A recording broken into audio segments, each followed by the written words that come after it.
The emergency lights cast red shadows across the massive council chamber as Haiyan Wu walked to his seat at the center of the curved table. Around him, representatives from 17 different alien species sat in silence. Their faces showed the same expression he had seen too. Many times in recent months, fear, complete and total fear. Haiyan Wu touched the control panel in front of him. The holographic display above the table flickered to life, showing a map of their galaxy. Red dots marked the locations where star systems had once existed. Now those dots represented nothing but empty space and cosmic dust. The Devourer fleet had consumed them all. Council members, Haiyan Wu began, his voice echoing in the quiet chamber. We have lost 12 more systems in the past cycle. The Corvani home system of Altair fell yesterday. The Nexian colonies in the Outer Rim were consumed 3 days ago. The Veltar industrial worlds are gone. He paused, watching the faces around the table. Some council members looked down at their hands. Others stared at the red dots on the map with dead eyes. The Corvani representative, an elderly being named Taemin, made a low sound of grief. His people had just lost their ancestral home. How many? Asked Velinara, the crystalline representative from the Shard Worlds. Her voice came through the translator as a series of musical tones, but Haiyan Wu could hear the pain behind them. 47 billion lives, Jinnah answered from her position at the tactical station. She was the best military analyst in the galaxy, but even her brilliant mind could not find a solution to their problem. That brings the total to over 2 trillion beings lost to the Devourers in the past year alone. The chamber fell silent again. 2 trillion lives. The number was so large it lost all meaning. Haiyan Wu had stopped trying to understand the scale of the loss. If he thought about it too much, he would go insane. What about the combined fleet? Operation? Asked Zorvan, the insectoid representative from the hive clusters. His mandibles clicked nervously as he spoke. Surely our united forces can stop at least one of their ships. Jinnah shook her head slowly. The operation was a complete failure. We sent the largest fleet in galactic history against a single devourer. Vessel, 14,000 ships from 9 different species. The devourer destroyed them all in less than 4 hours. It barely slowed down. She touched her control panel and the display changed. Now it showed the recording from the battle. The massive devourer ship looked like a twisted combination of metal and living tissue. It was 3 kilometers long and covered in writhing tentacles that could tear apart a battleship. Weapons fire from the combined fleet struck its surface but did no damage at all. The creature's response was swift and terrible. Beams of dark energy lashed out and entire squadrons of ships simply vanished. The Devourers are not just ships, Jinnah continued. They are living creatures merged with technology we cannot understand. Our weapons cannot hurt them. Our shields cannot stop them. They consume everything in their path and grow stronger with each meal. Haiyan Wu felt a chill run down his spine as he watched the recording. He had seen it many times before, but it never got easier to watch. The proud fleet of the galaxy's best warriors had been destroyed like insects flying into a flame. What about evacuation? He asked. How many have we managed to save? The refugee ships are doing their best, replied Senthai, the aquatic representative whose species had already lost their homeworld, but we cannot move entire populations fast enough. For every ship we evacuate, 10 more systems fall to the Devourers. We are losing the race. Taemin, the old Corvani diplomat, suddenly looked up from his grief. His ancient eyes held a strange light. There might be another way, he said quietly. All eyes turned to him. Haiyan Wu leaned forward. Speak freely, Taemin. We need any hope we can find. The elderly alien stood up slowly, his aged body trembling slightly. My people have legends, old stories from the time before we reached the stars. They speak of a world beyond the edge of the galaxy, a place where beings of great power once lived. Legends will not save us, Zorvan said with a dismissive click of his mandibles, but Taemin continued as if he had not heard the interruption. The legends say these beings were like gods. They could move stars and bend reality to their will. They were called many names in the old stories, but the most common was humans. They came from a world called Earth. Jinnah looked up from her tactical displays with interest. I have heard similar stories from other species. Ancient tales of powerful beings who helped younger races reach the stars. But they are just myths, are they not? Perhaps, Taemin said. But the legends all agree on one thing. These humans withdrew from the galaxy long ago. They hid their world beyond the edge of known space and cut all contact with other species. The stories say they possessed technology that made our most advanced systems look like stone tools. Haiyan Wu felt something stir in his chest. It was not hope, not yet, but it was something other than despair. Do these legends say why they withdrew? The reasons vary depending on who tells the story, Taemin replied. Some say they grew tired of younger species always coming to them for help. Others claim they were betrayed by those they tried to protect. A few legends suggest they withdrew to prevent their power from being misused. The chamber was completely silent now. Every representative was listening carefully to the old Corvani's words. Even the skeptical Zorvan had stopped his nervous clicking. Do we have any coordinates? Jinnah asked. Any way to find this Earth? Taemin nodded slowly. The archives on my homeworld contained ancient star charts. I managed to download them before the evacuation. The coordinates point to a region beyond the galactic rim in what we call the empty zone. The empty zone has been searched many times, Villanara pointed out. Our long-range sensors have never detected anything there except empty space. Perhaps that is exactly what they wanted us to see, Taemin said with a slight smile.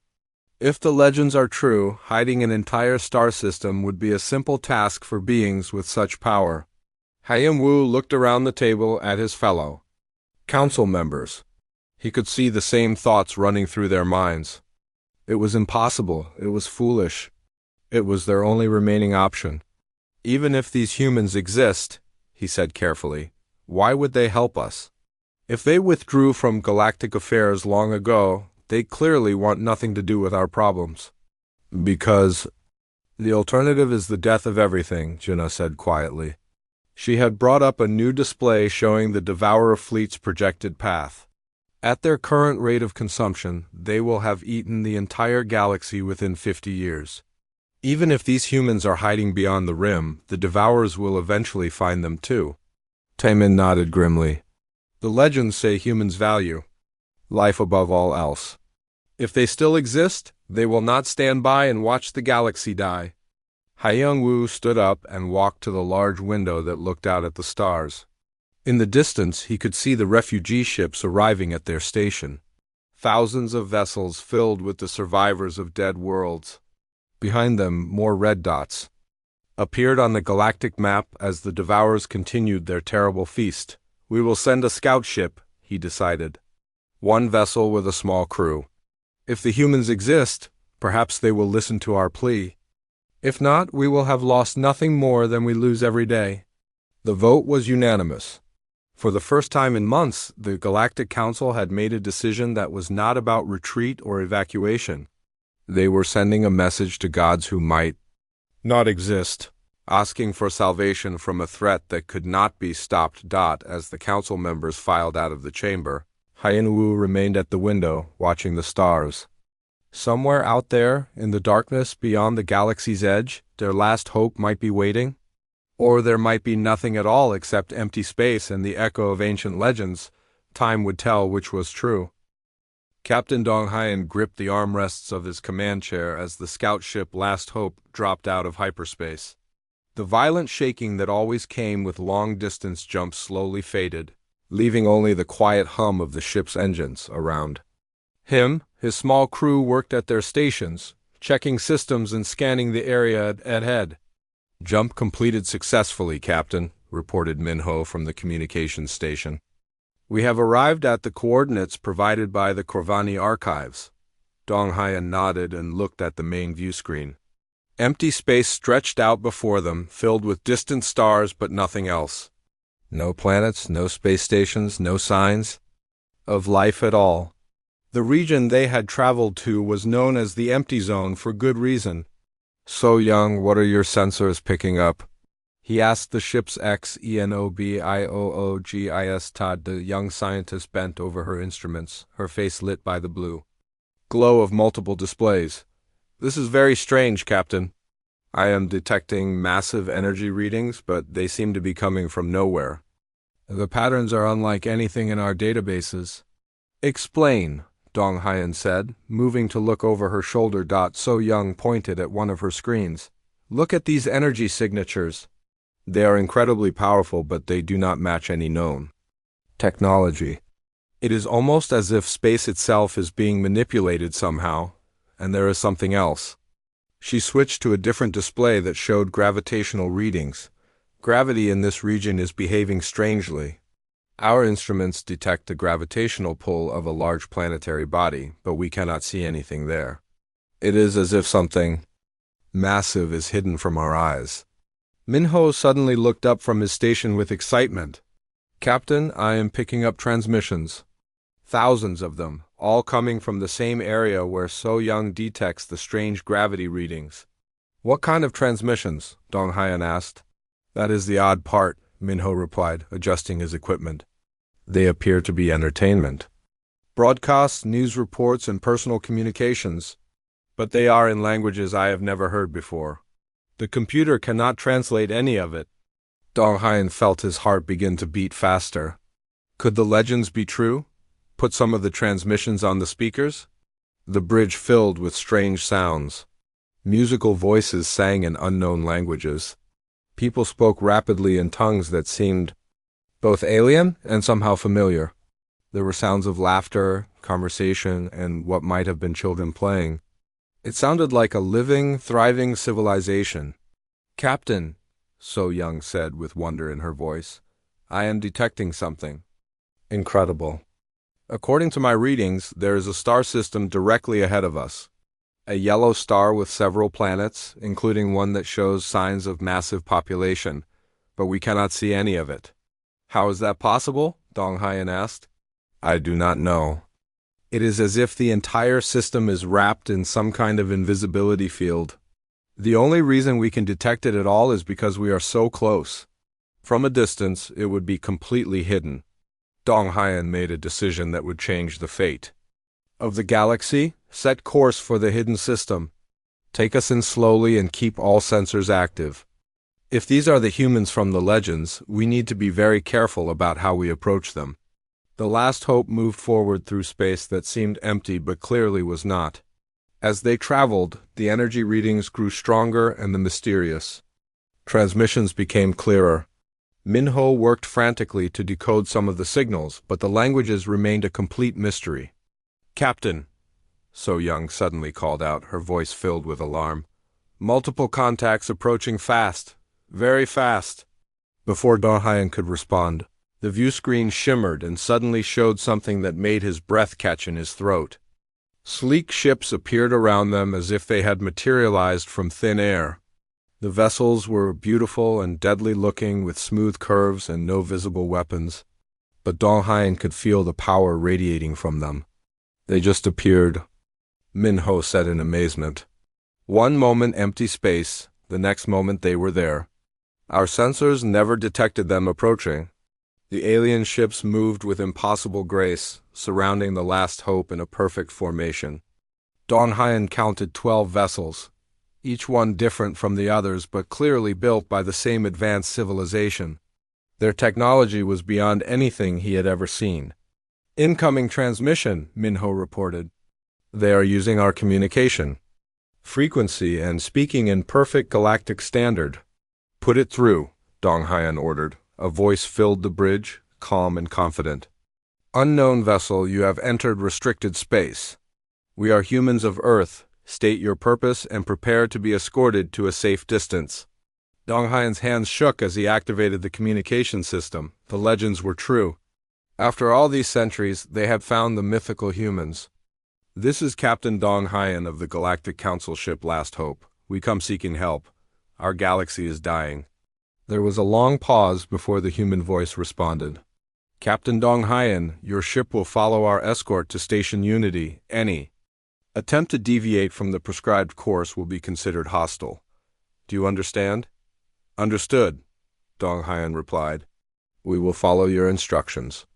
The human ships began to move, and the last hope followed them deeper into the hidden system.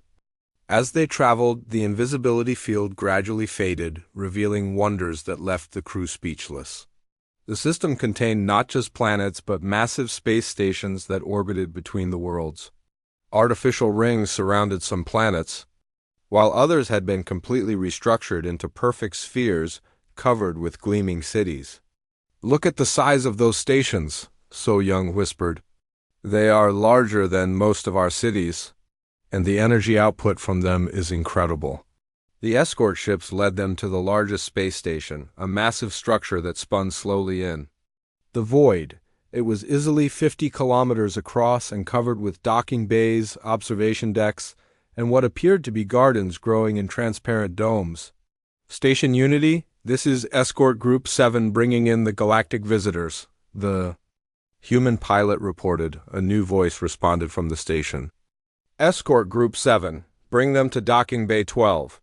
Ambassador Jae-sung will meet them personally. As the last hope was guided into the docking bay, Dong Hyen saw humans for the first time. They looked remarkably similar to several galactic species, walking upright on two legs with two arms and familiar faces. But there was something different about them, something that made them seem more than just another alien race.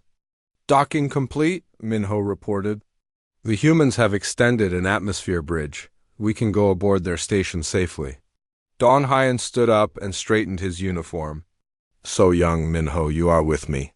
The rest of you stay with the ship and monitor everything. Record all communications and sensor readings. If these humans can help us, the Council will want every detail. The three crew members walked through the atmosphere bridge and onto the human station. The corridor they entered was clean and bright, with soft lighting that seemed to come from the walls themselves. Everything was built to accommodate beings roughly their size, which was both comforting and slightly unsettling. A human waited for them at the end of the corridor. He was tall and lean, with dark hair and intelligent eyes. When he smiled, it seemed genuine and welcoming. Captain Dong Hyen, the human said, bowing slightly. I am Ambassador Jae-sung. Welcome to Station Unity. It has been a very long time since we have received visitors from the galaxy. Dong Hyen bowed in return, trying to hide his nervousness. Ambassador Jae-sung, thank you for agreeing to see us. We come with a desperate plea from the Galactic Council. Jae-sung's expression became serious.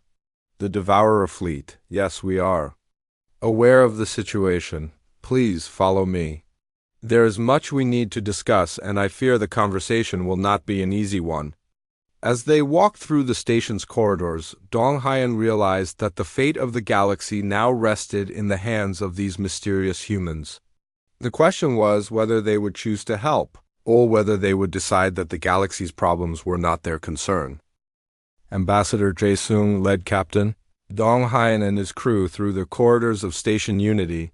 The walls around them displayed moving images of Earth's surface, blue oceans, green forests, and cities that stretched beyond the horizon. Dong Hyen had never seen anything so beautiful or peaceful. Your world looks incredible, So Young said, staring at the images with wonder. Earth has been our home for millions of years, Jae-sung replied. We have learned to live in harmony with our planet rather than simply taking from it. But that is not why you have come here. They entered a large chamber with a curved ceiling that showed the stars above. Around a circular table sat several humans, each one watching the newcomers with careful eyes. At the head of the table was a woman with silver hair and a commanding presence. Captain Dong Hyen, Jae-sung said formally, allow me to present Director Yu Jin of the Galactic Affairs Council, Commander De Yoon of our Defense Forces, Science Director Wu Bin, and Council Elder Haiwon. Dong Hyen bowed deeply. Honored leaders, I bring desperate news from the Galactic Council. Our civilization is dying and we need your help. Director Yu Jin gestured for them to sit at the table. We are aware of the Devourer fleet and their destruction. We have been watching the situation develop for some time. Watching? Dong Haiyan asked, unable to hide his surprise. You have been watching while billions of innocent beings died? Commander Gyun leaned forward, her eyes flashing with anger. Do not presume to judge us, Captain. You have no idea what decisions we have been forced to make. Gyun, Elder Hai, one said gently, the captain speaks from grief and desperation. His reaction is understandable. Director Yujin activated a holographic display above the table. It showed the entire galaxy with red markers indicating systems consumed by the Devourers. The scale of destruction was even worse than Dong Haiyan had realized. We have indeed been watching, Yujin said. Our technology allows us to observe events across the galaxy in real time. We have seen every battle, every evacuation, every last stand against the Devourers. Then why have you not helped? So Young asked, her voice filled with pain. My homeworld was destroyed last month. My family died while you watched. Science Director Wu Bin spoke for the first time. Because we learned long ago that interference often causes more harm than good. The galaxy must learn to solve its own problems. But this is different, Dong Haiyan protested. The Devourers cannot be stopped by conventional means. Your legends speak of humans who could move stars and reshape reality. Surely beings with such power could stop this threat. Elder Haiwan sighed deeply. The legends are not entirely accurate, but they are not entirely wrong either. We do possess abilities that other species consider godlike. But power without wisdom is destruction. She gestured, and the holographic display changed to show historical images. Dong Haiyan saw human ships helping primitive civilizations reach. The stars, human scientists sharing advanced technology, human diplomats preventing wars between species. Thousands of years ago, we tried to guide the younger races, Haiwan continued. We shared our knowledge freely and helped civilizations advance beyond their natural development. Do you know what happened? They prospered? Minho guessed. They became dependent, Commander Gyun said bitterly. Every time a problem arose, they came to us for solutions. They stopped trying to grow and learn. Worse, they began to fear us. Some species decided that humanity was too powerful to be allowed to exist. The display now showed images of war. Human ships under attack by the very species they had helped. Burning space stations and desperate evacuation fleets. The Corvani were not the only ones with legends about us, Director Yujin said. Some species remember us as saviors. Others remember us as tyrants who controlled the galaxy through fear. Both versions contain truth. We withdrew not because we were defeated, Science Director Wu Bin explained, but because we realized our presence was preventing other species from reaching their full potential. A parent must eventually let their children face the world alone. Dong Haiyan felt his heart sinking. So you will not help us? You will let the galaxy die to preserve some principle about independence? That decision has not been made, Director Yujin said. But you must understand our hesitation. If we emerge from isolation now, we will face the same problems that drove us away before. The surviving species will become dependent on us again. Better to be dependent than extinct, So Young said desperately. Elder Haiwan stood and walked to a wall display that showed real-time images from across the galaxy, refugee ships fleeing burning worlds, children crying in overcrowded evacuation centers, entire civilizations reduced to scattered survivors. You speak the truth, she said. Softly, we have grown too cautious. We have let our fear of repeating past mistakes blind us to present suffering. Commander Gyun also stood. My forces have been ready for years. We have weapons that could stop the Devourers and technology that could heal the damaged worlds. We are being cowards by hiding here while innocents die. It is not cowardice, Director Yujin replied. It is wisdom earned through painful experience. But perhaps it is time to find a different approach. Science Director Wu Bin activated his own display, showing technical diagrams that Dong Haiyan could not understand. I have been working on Project Renaissance for decades. It is a plan not just to defeat the Devourers, but to transform galactic civilization itself. Explain, Director Eugen ordered. Instead of simply saving the galaxy and withdrawing again, we could guide the surviving species toward true advancement. Not just technological improvement, but social and spiritual evolution. We could help them become truly civilized. The risk remains the same, Elder High One pointed out.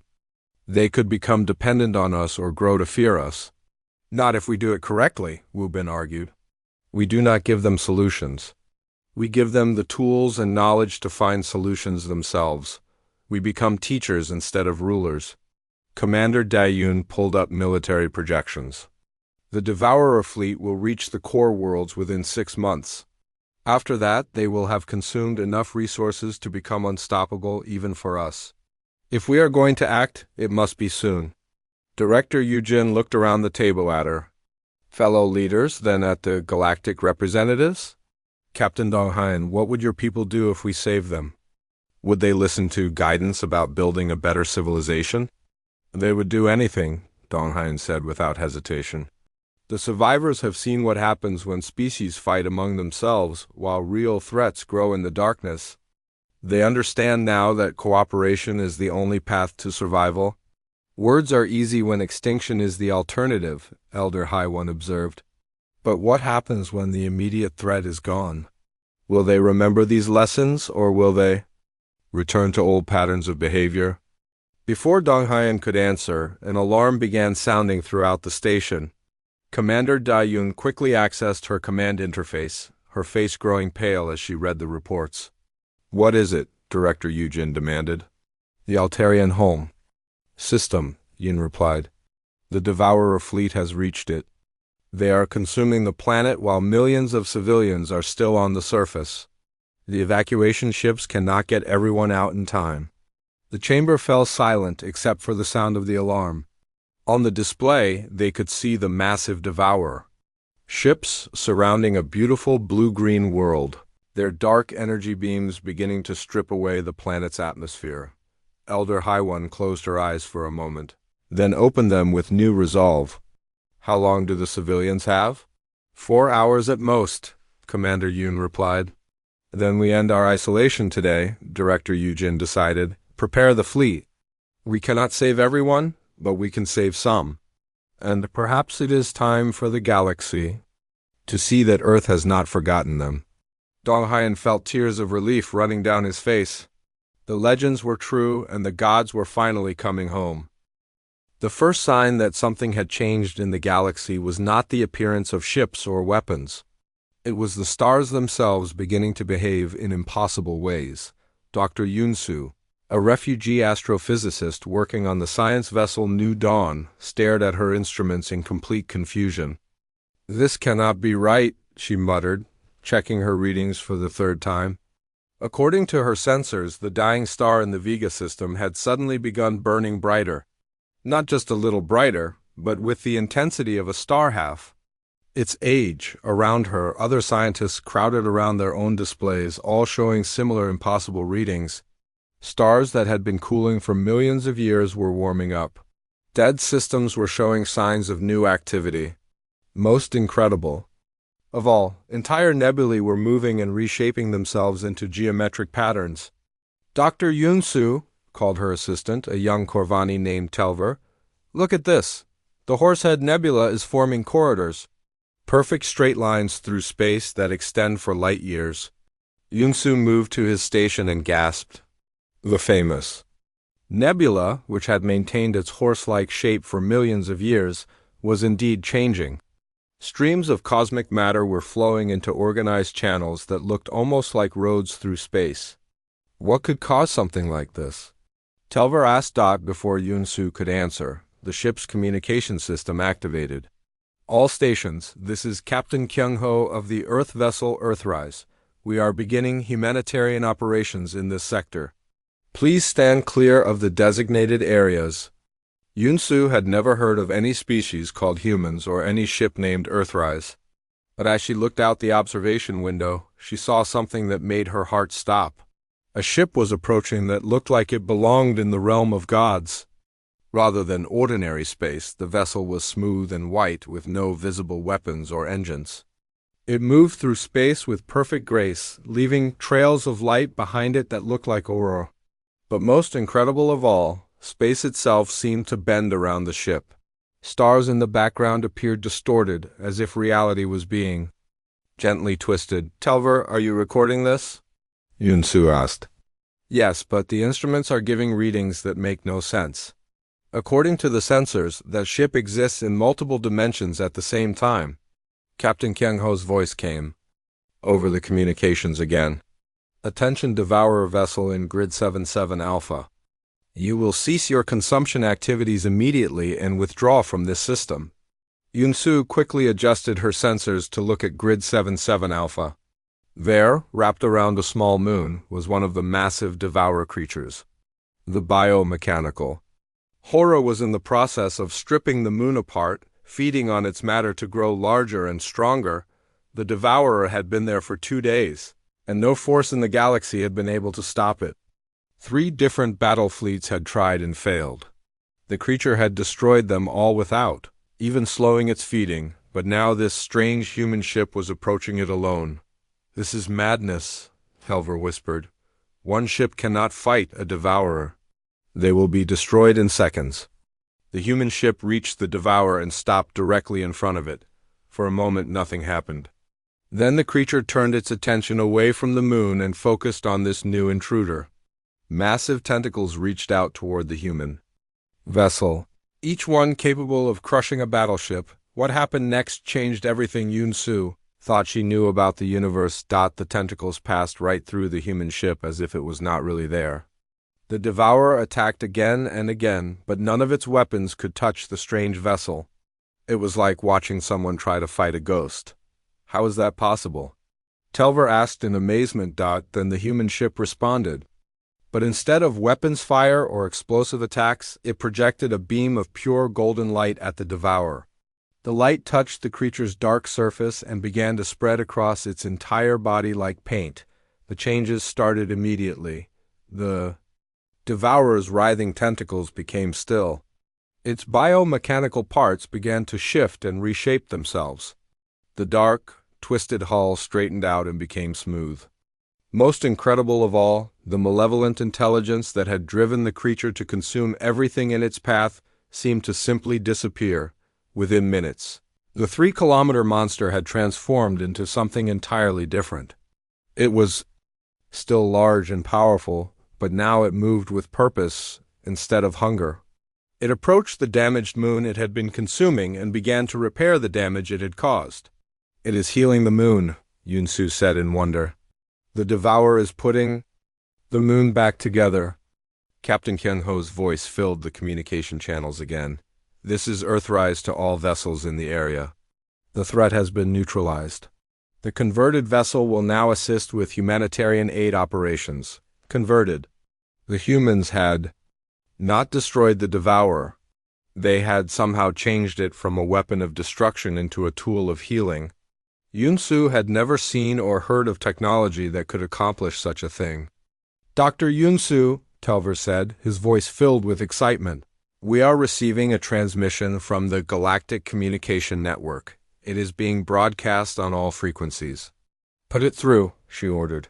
The voice that came through the speakers was calm and confident. "Citizens of the galaxy, this is Ambassador Nayoung of Earth. We know that many of you have suffered greatly in recent years. We know that hope has become a rare thing in these dark times. Today, that begins to change." The transmission was accompanied by images that showed human ships appearing throughout the galaxy. Not just a few vessels, but hundreds of them. They moved with the same impossible grace as the Earthrise, and each one was performing miracles. At the Rigel colonies, human ships were healing radiation damage that had poisoned the world for decades. In the Centauri system, they were rebuilding space stations that had been destroyed by Devourer attacks. Most incredible of all, they were converting every Devourer they encountered, turning the galaxy's greatest threat into its salvation. "We are the people of Earth," Ambassador Nayoung continued. "Long ago, we withdrew from galactic affairs to allow younger species to find their own path. But the time for isolation has ended. We offer not conquest, but partnership. Not domination, but guidance toward a better future. Yunsu felt tears running down her face as she watched the human ship's work. For the first time in years, she felt something she had almost forgotten existed: hope. "The galaxy has suffered enough," the ambassador said. "No more worlds will burn. No more children will grow up homeless among the stars. No more species will face extinction alone, but our help comes with a price." The images on the transmission changed to show meetings between humans and various alien leaders. Uchu recognized some of the faces from the Galactic Council. The endless wars between species must end, Ambassador Nayoung declared. The old ways of thinking that led to this crisis must be abandoned. We offer the chance to become something greater than you have ever imagined, but only to those willing to leave hatred and fear behind. A new voice joined the transmission. This one belonged to Commander Hajun, and his tone was firm but not threatening. "To those who choose the path of cooperation, we offer technology beyond your dreams and wisdom earned over millions of years. To those who prefer the old ways of violence and conquest, we offer nothing but isolation from the new age that is beginning." The transmission ended, leaving Yunsu and her crew in stunned silence. Around them, the human ship Earthrise continued its work, teaching the converted devourer how to repair the damage it had caused. In the distance, the modified nebula corridors were allowing ships to travel vast distances in minutes instead of months. "Telver," Yunsu said quietly, "record everything. Document every detail. Future generations need to know about the day the gods return to save the galaxy." As she spoke, more human ships appeared throughout the sector, each one bringing miracles that transformed destruction into healing. The age of despair was ending, and the age of wonder had begun. Not everyone in the galaxy welcomed Earth's return. In the war room of the Toraki battle station Ironfang, General S.O. Jun slammed his fist on the tactical display table. Around him, military leaders from 12 different species watched in anger as human ships continued their impossible work across the galaxy. "This is an invasion," S.A.O. Jun declared, his forearms gesturing wildly at the holographic images floating above the table. "These humans appear from nowhere claiming to save us, but what they really want is control. They are using our desperation against us." Admiral Kethra, a reptilian warrior from the Saurian Empire, nodded her massive head in agreement. "My people have fought for their independence for thousands of years. We will not bow to new masters, no matter how powerful they claim to be." "Look at what they have done," said Commander Velther from the Crystalline Sovereignty. His body glowed with frustrated energy. "They convert our enemies instead of destroying them. They heal our worlds without asking for payment. They offer gifts we cannot understand or replicate. This is not salvation. This is the beginning of slavery." The display showed footage of human ships at work. In system after system, they were performing what could only be called miracles. Dead worlds were being brought back to life. Poisoned atmospheres were being cleaned in hours instead of centuries. Most unsettling of all, they were sharing advanced technology freely with any species that asked for it. "That is exactly the problem," Seojin said. "They give us things we cannot understand or build ourselves. When someone gives you everything you need, you become dependent on them. And when you are dependent, you are no longer free." Colonel Banter, an insectoid officer from the hive clusters, clicked his mandibles nervously. "My queen has already accepted human aid. 3 of our colony worlds have been completely restored.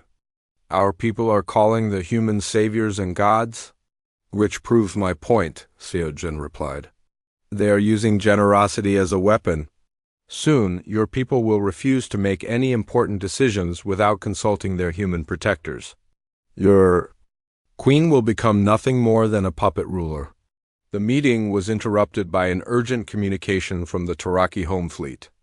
Admiral Korvex appeared on the main screen, his face grave with concern. "General S.O. Jun, we have a situation. A human vessel has approached our territory and is requesting permission to enter our space. They say they want to help repair the damage from the Devourer attack 6 months ago." Seojin felt his anger flare. Tell them our territory is closed to all human vessels. We do not need or want their help. Sir, the damage from that attack was severe. 3 of our mining worlds are still uninhabitable. Our scientists estimate it will take 50 years to repair them using our own technology. Then we will wait 50 years, Seo-jun said firmly. Better to struggle with our own strength than to accept gifts from beings who see us as children. The transmission ended, leaving the war room in tense silence. General Seo-jun knew that his decision would be unpopular with many of his own people. The human offer was tempting, especially for those who had lost homes and families in the Devourer attacks. What if we are wrong? Asked Commander Velther quietly. What if they truly want to help with no hidden agenda? Then they are even more dangerous than I thought, Seo-jun replied. A conqueror who demands tribute is predictable. A savior who asks for nothing is impossible to fight or resist.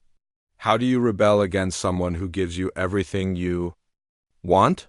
3 days later, the consequences of his decision became clear. Jin, a human engineer working on infrastructure projects in neutral space, was captured by a commando team led by Taraki Special Forces. The operation was meant to be secret, designed to capture human technology and possibly a human prisoner for interrogation. The attack failed in the most humiliating way possible. Captain Dong-soo, who led the assault team, later described the mission to General Seo-jun with confusion and embarrassment. Sir, we surrounded the human engineer as planned. She was alone and appeared unarmed. But when we attempted to capture her, our weapons simply stopped working. Stopped working how? Demanded. They became inert, sir. Not damaged or destroyed, just inactive. Our energy weapons would not fire. Our kinetic weapons would not shoot. Even our communication devices shut down. But the human woman's equipment continued to function normally. Seo-jun felt a chill run down his spine. What did she do then? She looked at us with what I can only describe as disappointment, sir.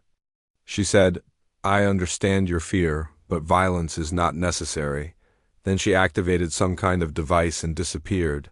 Not teleported, sir. She simply faded away like she was never there. The failed capture attempt was just the beginning. Within hours, every Taraki military installation in the sector experienced what could only be described as technological failures. Not permanent damage, but temporary shutdowns that lasted exactly long enough to prove a point. Ships found their engines dead for precisely 1 hour. Communication networks went silent for exactly 30 minutes. Weapon systems refused to activate for a carefully timed period that left. No doubt the shutdowns were intentional. Then came the message that made Seo-jun realize how completely he had underestimated humanity's capabilities. Daho, identified as Earth's intelligence director, appeared on every screen in Taraki space simultaneously. Somehow, the humans had taken control of their entire communication network without causing any damage or triggering any alarms. General Seo-jun, Inho said calmly, we are aware of your concerns about our presence in the galaxy. We understand your desire to maintain independence and self-determination. These are admirable goals, and we respect them. Seo-jun watched in growing horror as the human continued speaking.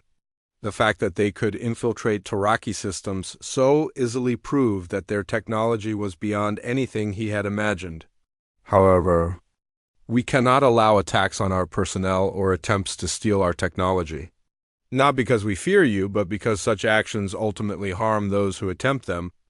The engineer you tried to capture was working on projects that would benefit the entire galaxy, including your people. The display changed to show detailed technical specifications that made Seo-jun's scientific advisors gasp with amazement. The humans were openly sharing the blueprints for technology that could solve energy shortages, cure diseases, and extend lifespans across multiple species. We offer this knowledge freely to any civilization ready to use it responsibly, Inho continued. But readiness requires wisdom, cooperation, and a commitment to peaceful development. Species that choose aggression over collaboration will find themselves isolated from the new age we are building. This is not a threat, the human said with what seemed like genuine sadness. It is simply reality. The galaxy is changing, General Sao Jun. You can be part of that change, or you can be left behind by it. The choice is yours. The transmission ended, leaving Sao Jun alone with the terrible knowledge that his worst fears had been confirmed. The humans were not conquerors in any traditional sense, but they were certainly taking control of the galaxy's future. And there was absolutely nothing he could do to stop them. Around him, his fellow officers exchanged uncertain glances. Admiral Kethra spoke first, her voice barely above a whisper. "General, perhaps we should reconsider our position. If they can disable our entire fleet without firing a shot, fighting them would be suicide." Seojin stared at the tactical displays showing human ships throughout the galaxy, healing worlds and transforming enemies into allies. He finally understood the true scope of the challenge they faced. The humans were not just technologically superior. They had transcended the very concept of warfare itself. The question now was whether the Toraki and their allies could evolve quickly enough to survive in the new galaxy that Earth was creating. The warning came without any advance notice. Every communication system in the galaxy suddenly activated at the same time, broadcasting an emergency message that chilled the blood of every being who heard it. Commander Sungmin of Earth's Defense. Grid appeared on screens across thousands of worlds, his face grave with concern. Citizens of the galaxy, this is an urgent alert. The Devourer fleet has abandoned its normal consumption pattern and is converging on a single target. All remaining Devourer vessels are moving toward the Sol system. They are coming to Earth? In the refugee camps scattered throughout the galaxy, millions of survivors watched in horror as the tactical displays showed the true scope of the threat. Every Devourer ship that had not yet been converted by human intervention was traveling at maximum speed toward humanity's hidden home system. Dr. Yunsu, still aboard the science vessel New Dawn, stared at her sensor readings in disbelief. "There are millions of them," she whispered to her assistant Telver. "Every Devourer that survived the conversion attempts is heading for Earth at once." The fleet of biomechanical horrors stretched across space for light years. Each ship was a massive creature capable of consuming entire worlds, and they were all focused on a single goal, destroying the source of the power that had been converting their kind. Why would they do this? Telver asked. Earth's defenses must be incredible.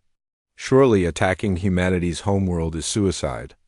Before Yunsu could answer, another transmission began broadcasting across the galaxy. This time it was Commander Sungmin again, but now he was speaking directly to his own people. "All Earth defense units, this is command. We have a difficult decision to make.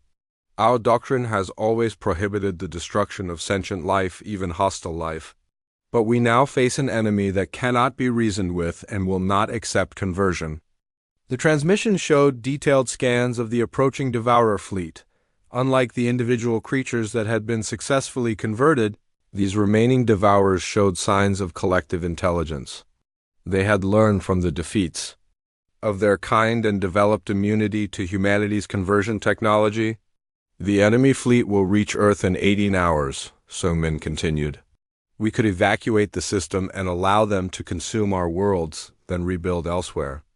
But if we do that, they will have absorbed enough energy to become truly unstoppable. The entire galaxy will fall." Throughout human space, military commanders and civilian leaders gathered to discuss options that seemed impossible to choose between.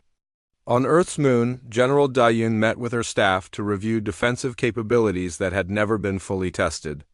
"Ma'am," reported Colonel Minjae, "our phase shift defenses can protect Earth itself from direct attack.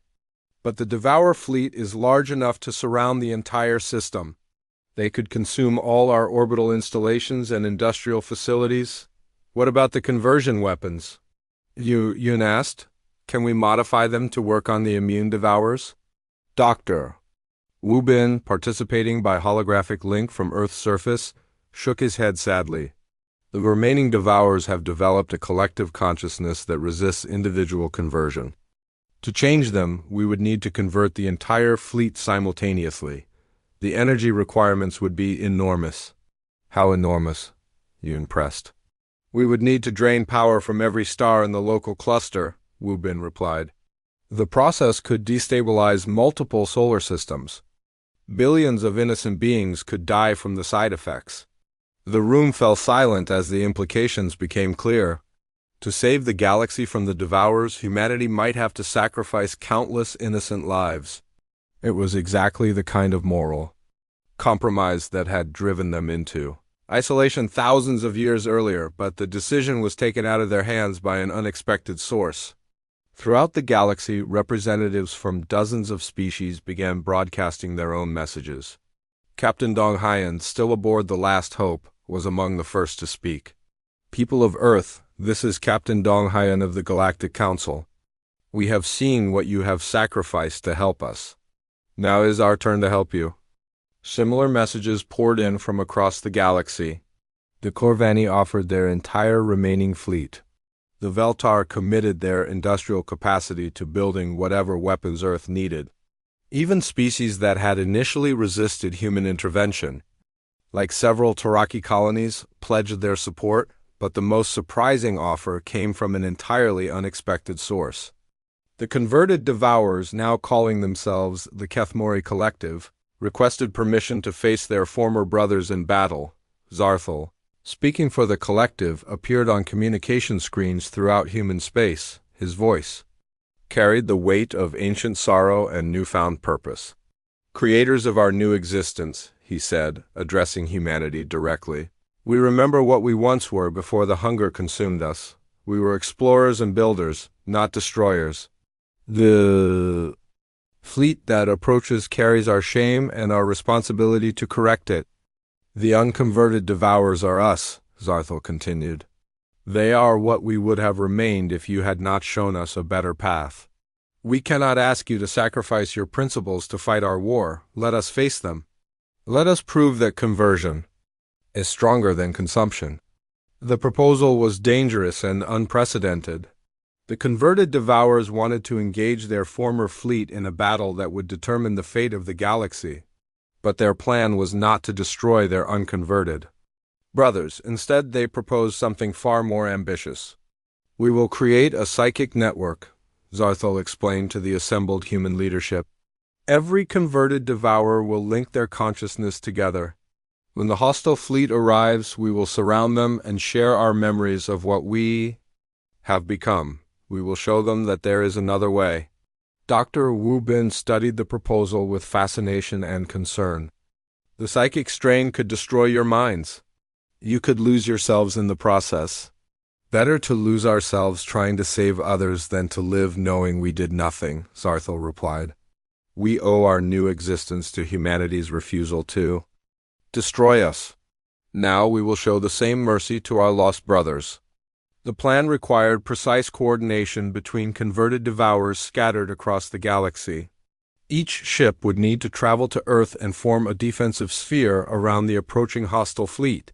At the moment of contact, they would all link their minds together and attempt the largest conversion ever attempted. As the preparations began, Commander Sun Min found himself facing a decision that would define humanity's role in the galaxy forever.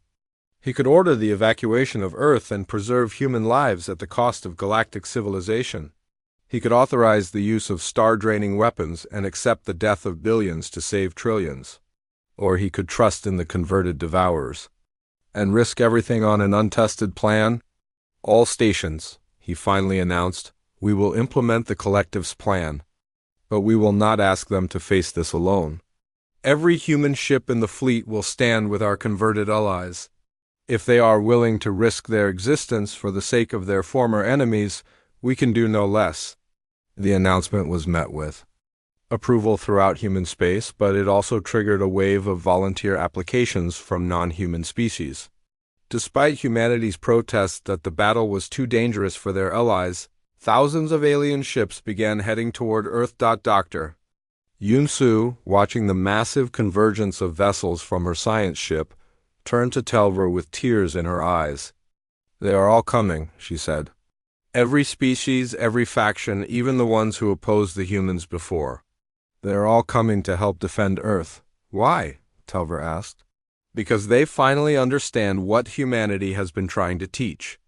U.S., Yunsu replied. Sometimes the only way to save yourself is to save everyone else first. The final battle for the galaxy's soul was about to begin.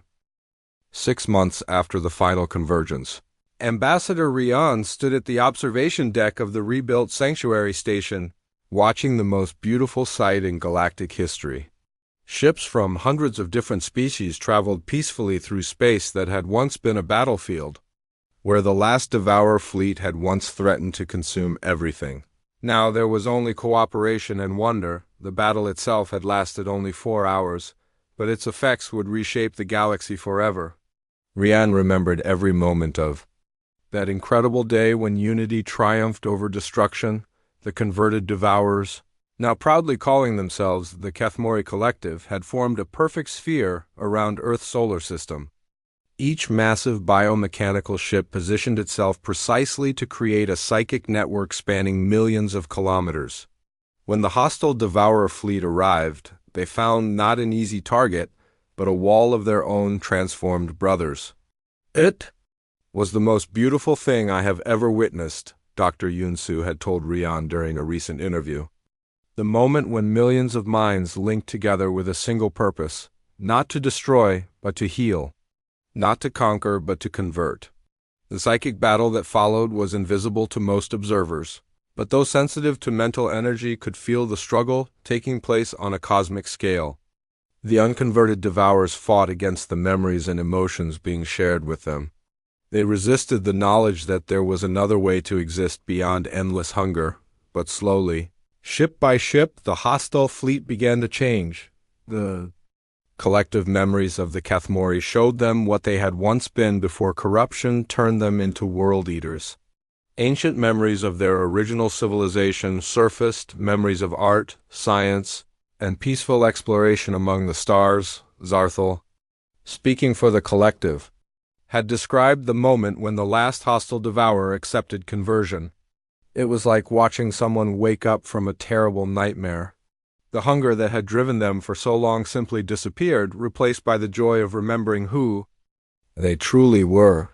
Now, as Rian watched the peaceful traffic around Sanctuary Station, she could see converted Devourer ships working alongside vessels from dozens of other species. The massive creatures that had once terrorized the galaxy were now its most dedicated protectors and builders. Captain Subin approached from behind, carrying a datapad filled with reports from the new Galactic Academy. Ambassador, the latest graduation statistics are remarkable. We now have 47 species that have completed basic evolutionary enhancement. 23 others are approaching the threshold where they can develop their own advanced technologies. Rian smiled as she reviewed the numbers. The Uplift program had exceeded every projection. Species that had been fighting each other for centuries were now working together on projects that benefited everyone. Wars had not just become rare, they had become unthinkable. What about the exploration reports? She asked. Subin activated a holographic display showing the galaxy and the regions beyond. Commander Chielsu's expeditions have made contact with civilizations in 3 neighboring galaxies. 2 of them are requesting assistance with their own existential threats. The third wants to establish cultural exchange programs. The expansion of human influence beyond their own galaxy had been unexpected but welcome. Word of Earth's emergence had somehow spread across the cosmic void, reaching civilizations that faced their own versions of the Devourer threat. Each request for help presented new opportunities to spread the principles of healing over destruction. Any word from the Toraki? Rian asked. General Seo Jun finally agreed to meet with our diplomatic team, Subin replied. He wants to discuss the possibility of joining the Uplift program, but he insists on maintaining Toraki military traditions. Rian nodded thoughtfully. The proud warrior species had been among the last to accept human guidance, but even they were beginning to see the benefits of cooperation over conquest. It would take time, but eventually, every species would find their place in the new galactic community. The sound of approaching footsteps made both women turn. Dr. Moon Young, the galaxy's chief historian, joined them at the observation window. She had been documenting the transformation for the historical record, ensuring that future generations would understand how close they had come to extinction. Ambassador, Moon-young said, I have just received a fascinating report from the archaeological teams on the original Kethmori homeworld. They have discovered evidence that the Devourers were not the first civilization to face this kind of threat. Explain, Rian requested. It appears that the hunger that corrupted the Kethmori was itself a weapon created by an even older civilization. A species that tried to solve resource scarcity by engineering creatures that could consume entire worlds and convert the matter into usable energy. Subin looked horrified. They created the Devourers deliberately? Not exactly, Moon-young replied. They created the technology that could transform living beings into biological resource processors, but something went wrong. The process could not be controlled or reversed. The creatures they created eventually consumed their creators and spread across the galaxy. Rian felt a chill as she understood the implications. How many other galaxies might be facing similar threats? Unknown, Moon-young admitted. But the archaeological evidence suggests this has happened before, many times. Civilizations rise, create weapons they cannot control, and are destroyed by their own creations. It may be a common pattern throughout the universe. The conversation was interrupted by an urgent communication from Earth's communication center.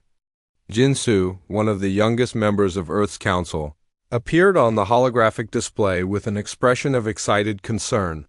Ambassador Rian, we have received a transmission from the edge of known space. It appears to be a distress call from a dying civilization. Rian felt her heart rate increase. Show me. The transmission was weak and filled with static, but the message was clear enough. A species calling themselves the Valkyrie were facing extinction from creatures they described as star devourers that sounded remarkably similar to the original Devourer fleet. We have heard rumors of a blue world where gods walk among mortals, the transmission continued. If you exist, if you care, please help us. We are the last of our kind, and the Devourers will reach our final sanctuary in days. Jinsu looked directly at the camera. Ambassador, their coordinates place them at the very edge of our galaxy in a region we have never explored. If we are going to help them, we need to leave immediately. Rian looked out at the peaceful ships traveling through space around Sanctuary Station. Each vessel represented a species that had been saved from extinction, a civilization that had been given a second chance to grow and prosper. The Valkyrie deserved the same opportunity. Jinsu, prepare a rescue fleet, she ordered. Include converted Kethmori vessels, human ships, and representatives from every species that wants to participate. We will show the Valkyrie the same mercy that saved all of us. As the communication ended, Dr. Moon-young turned to Rian with a thoughtful expression. You realize what this means? If the pattern repeats throughout the universe, our work will never be finished. There will always be another civilization in need of rescue, another species facing extinction. Rian smiled, feeling the same sense of purpose that had driven humanity from isolation back to galactic leadership. Then we will rescue them all. We will teach them what we have learned. And eventually they will help us teach others. The galaxy gave up hope once, but it will never give up hope again. Looking out at the stars, Rian could see the future stretching before them. Not just the future of their own galaxy, but of all the galaxies beyond. Humanity had become something greater than a single species. They had become the guardians of hope itself, dedicated to ensuring that no civilization would ever face extinction alone. The greatest adventure was just beginning, and the universe itself was waiting to be transformed.